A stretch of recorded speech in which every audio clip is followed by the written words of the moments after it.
Have you thought to yourself lately, why have these Jordans kind of been hard to get lately? Anytime I go on sneakers, it's an automatic L. Even when I go to my local stores, they just don't have any pairs left. And it gets me to thinking, dang, did these resellers crawl back out of their hole to ruin the sneaker game we love? Or is Nike artificially bringing back resale? Now you might be wondering, why would Nike want to bring back resale? They literally don't benefit from that whatsoever. Well, they kind of do. First, before we go deeper into the video, I want to show you this video, and then I'll tell you all of the reasons why Nike is actually bringing back resale, and it's actually good for the game.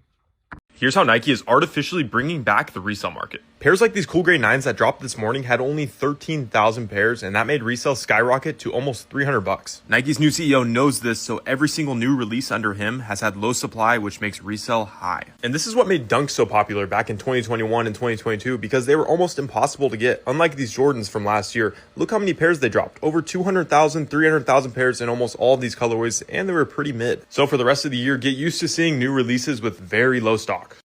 So I wanted to show that video, one, to give you guys some evidence, because you think that I just be pulling stuff right out of my right butt cheek, but I literally don't, and numbers don't lie. But I already know that there's going to be some haters, and you guys are going to say, well, maybe it's just a coincidence that the last couple of Jordans were a little bit limited. But I want to take you back a couple of years. Let's just go all the way to, I would say, 2021. I think 2021 is a really good year to start at. 2021, I feel like, is when we had another resale boom, because we just got done with COVID, essentially. But during COVID, we had a lot of people getting into sneakers because we were just stuck in the house. We all downloaded TikTok. And so everything that was happening on TikTok, it kind of became our personality. And a lot of people transitioned into sneakers, resale, etc. That's why we had Black Cat 4s, which actually sat during their release, ended up going to $1,000 shoe.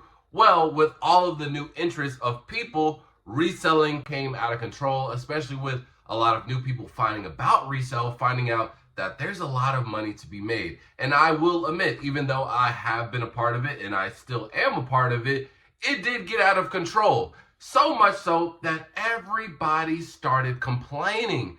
Everybody said, man, I can't enjoy the game that I love anymore because these kids are just taking over. These resellers, they don't even allow you to get one single pair. And then obviously we see a video floating on the internet with a reseller flexing hundreds and hundreds of pairs, and so many people in the community get mad. And so eventually brands have to take notice. And Nike and Jordan, they eventually said, dang, is it really that bad?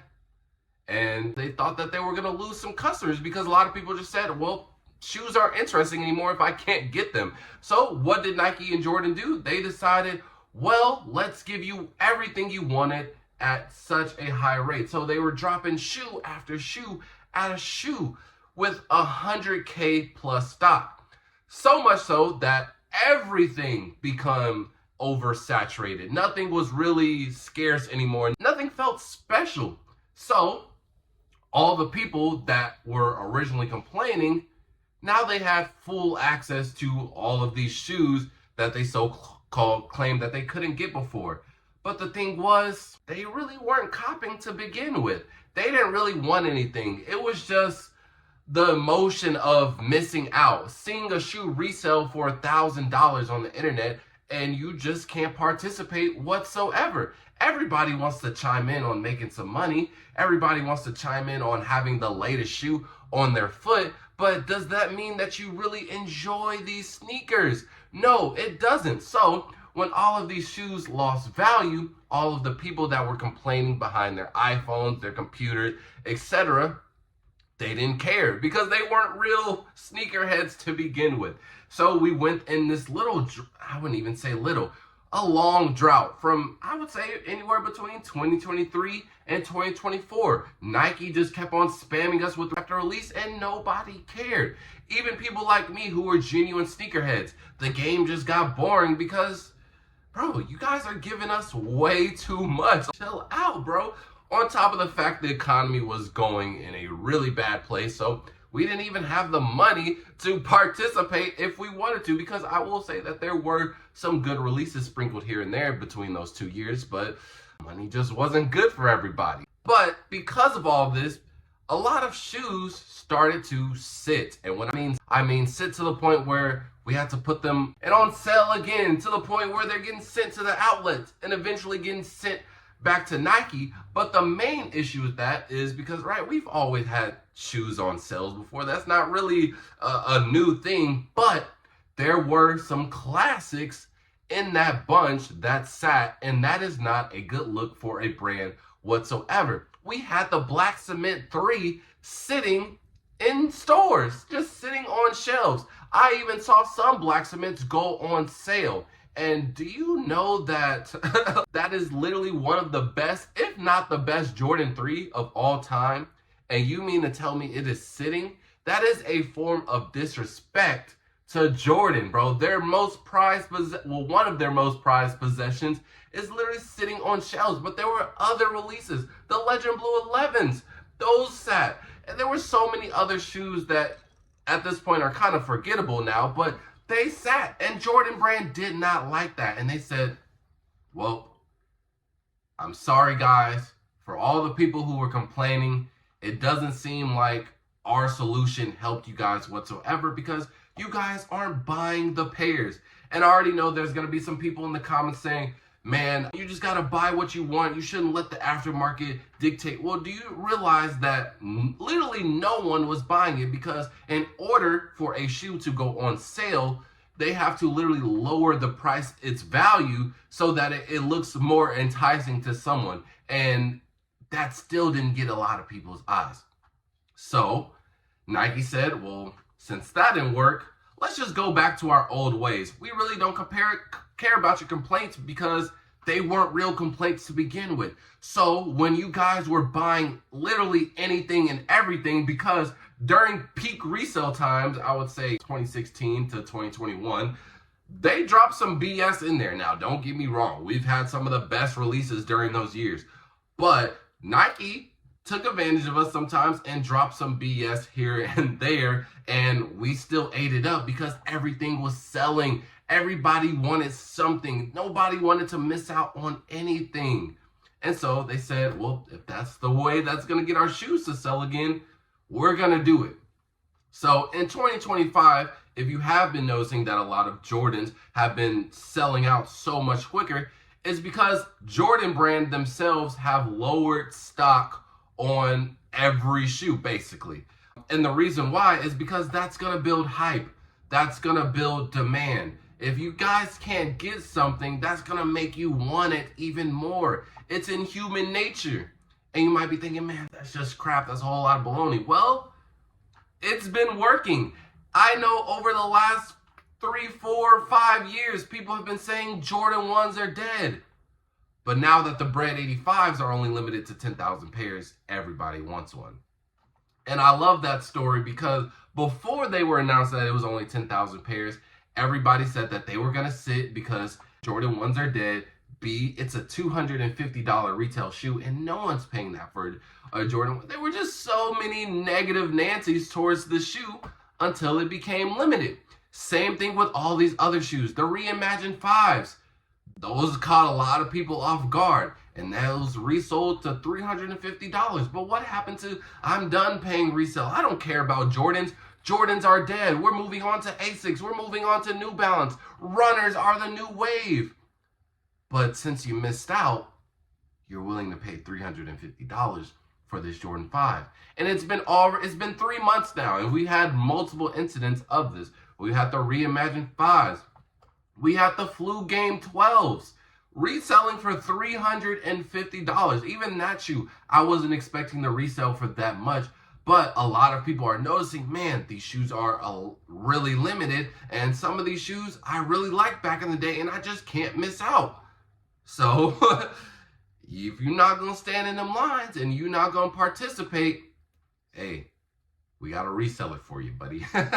Now, Nike is not directly working with the resellers. They're just making it limited And indirectly, that brings all the resale, all the hype, all the aftermarket into play. But that indirectly helps Nike because now on the next release, you are going to be so scared of missing out that you're going to buy that shoe anyways, regardless if you wanted the shoe or not. Or you're going to use it as trade bait because, wait, you're going to say, well, this shoe in January sold out. This shoe in February sold out. There was 3 shoes that sold out in March. The next shoe has to sell out, right? And I know there's a shoe I want in April, so I'm just going to buy this shoe, maybe even 2 or 3 pairs, so I can have some trade bait for the next shoe that I want. And that's technically reselling. And so they know what they're doing. And I think it is actually genius because I think resale does drive the game. And whether you like it or not, it's a part of it. Now, I will say though, there are going to be a lot of shoes sprinkled in there where you're going to have a pretty good chance of getting. But all the OGs, all the classics, all the collabs, those are going to be hard. But in order for Jordan Brand to make sure that you guys don't complain again, because you guys can easily go back to saying, oh man, this is all limited, even though no one has complained about that anymore. No one has said, man, well, obviously people are still going to complain about resellers in general because they just hate them and they just think they belong somewhere besides Earth, if you know what I mean. But nobody is saying, man, I'm done with shoes because it's so hard to get. They're saying, man, I gotta go get that next shoe because I missed out on this one. But to prevent all of that complaining, Nike and Jordan, they are throwing some shoes in there that are actually pretty good. For example, we have the Mountaineers coming up. I think those are going to be fairly easy to get. And we've also had the Air Jordan 4 Abundance or Seafoams. That was a really good colorway. That was pretty good to get. The Air Jordan 3 for Valentine's Day, that was pretty good. The Black Cats, no, that was on the tail end of 2024. But I still think it was, oh, actually, no, those are in January. Yeah, the Black Cat 3s were some pretty good shoes that you could cop for retail easily. So you can never say, man, all the good colorways, Jordan just never lets us get. Well, no, there actually are a lot that you could get. Just because the one that's going for $1,000 you couldn't get doesn't mean that there aren't shoes available for you and you can still look fly. So Jordan Brand, they know what they're doing. Nike knows what they're doing, and they're not teaming up with the resellers. They're not, numbers on the aftermarket. They're just making their shoe limited again because they seen it as a disrespect because you guys were calling some of their most prized possessions bricks. Like, it took a lot of disrespect to that, and they said we can no longer do that. So any shoe that is OG, classic, a grail, a collectible, no longer expect these 100K stock numbers. 20 to 30K is the new 100K in 2025. And I'm not saying this to say, are the best people ever. I'm not saying any of that. I'm just saying this so you guys can be ahead of the curve, bro. So even though you may not like it, use it to your advantage. Maybe buy a shoe that you do have access to, or maybe just enter every single raffle. And that's what Nike wants you guys to do. They want you to go back into their stores. They want you to go back into these Foot Lockers, these Champs, the Nike flagships, because nobody, and I'm gonna keep it honest with you guys, before 2025, I probably haven't went into a single mall in like a minimum a year all the way to 2 years. And there was a point in time where I was in a mall every single day, multiple times a day, going to like 6 malls a day. And so everybody no longer shopping, no longer buying anything, no longer being interested. They don't want that at all. But now that you guys have a reason to go in these stores, maybe you need to talk to an employee to, buddy, put that size 13 for next week. You need to do some of that. Or maybe you need to check out some of their newest collections. Just get back in the habit of that. That's what Nike and Jordan want you guys to do. Just participate with them and you'll be rewarded. So enter a raffle or two. It doesn't take anything to enter a raffle. It's free of charge. It takes nothing to go in the store and to an employee or just look what's new. And then maybe if you do discover something, then hey, you got yourself a brand new pair of shoes, and you never know, that one pair of shoe might lead you to the next limited shoe. So don't think that Nike and Jordan is the bad guy. Don't even think that these resellers have just came out the pits of hell to raise you havoc again. No, we're just taking opportunity and we're back because Nike is back. Jordan is back. We all thrive as a community. Now, I will say it, and I did say it earlier in the video, it did get out of control at one point, but in 2025, I think everybody who is genuinely interested in these sneakers, they're going to participate. And so far, I feel like every release has been pretty much fair. If I didn't get it, then I just didn't get it. I've already missed out on a couple. I really wanted those Nigel Sylvesters. I didn't get it. I will probably have to be paying anywhere between $500 and $600 for them, and I'm okay with that. It's a part of the game. But a lot of these other shoes where I've seen multiple people complain about, for example, the Reimagined 5s, the cool gray, or not the Reimagined, yeah, the Reimagined 5s, the cool gray 9s, the Flu Game 12s. A lot of people have been saying, man, I just couldn't get them.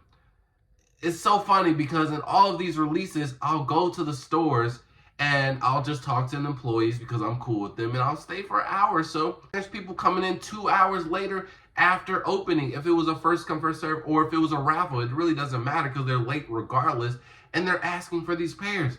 That time is over. You're gonna have to do the legwork. You're gonna have to put in these raffles. You're gonna have to stand in line and just play the game. There's no more handouts. There's nothing on a silver platter anymore. And I want this video to educate you so that you know right now is the future. So take all of this knowledge and use it to cop the next pair of shoes. And I hope you guys enjoyed this video. And with that being said, Fo out. Peace.